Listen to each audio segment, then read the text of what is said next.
Look रचित सुसमाचार इसका 2 अध्याय 1 से लेके 20 आयत। बैतलहम में यीशु का जन्म। उन दिनों में अगस्तुस कैसर की ओर से आज्ञा निकली कि सारे रोमी साम्राज्य के लोगों के नाम लिखे जाए।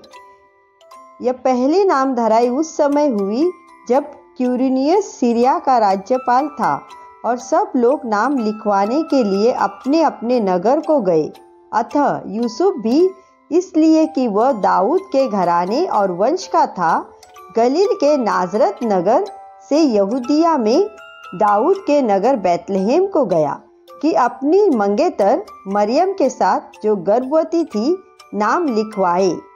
उनके वहां रहते हुए उसके जन्मे के दिन पूरे हुए और वह अपना पहलौठा पुत्र जनी और उसे कपड़े में लिपट कर चरनी में रखा, क्योंकि उनके लिए सराय में जगह नहीं थी।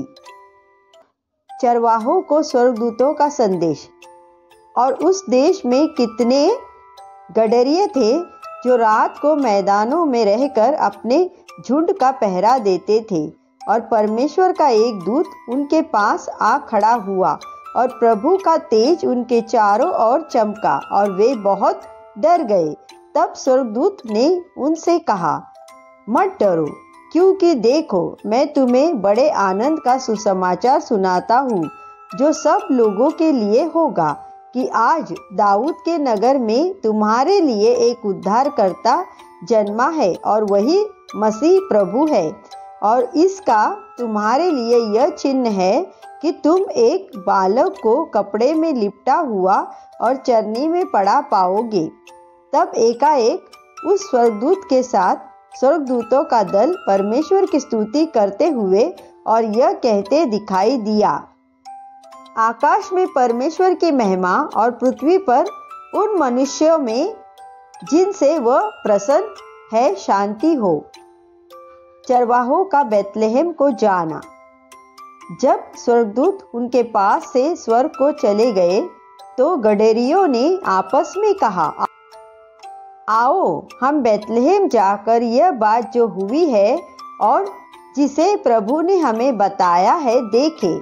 और उन्होंने तुरंत जाकर मरियम और यूसुफ को और चरनी में उस बालक को पड़ा देखा। इन्हें देखकर उन्होंने वह बात जो इस बालक के विषय में उनसे कही गई थी प्रकट की। और सब सुनने वालों ने उन बातों से जो गडरियों ने उनसे कही आश्चर्य किया, परंतु मरियम यह सब बातें अपने मन में रखकर सोचती रही।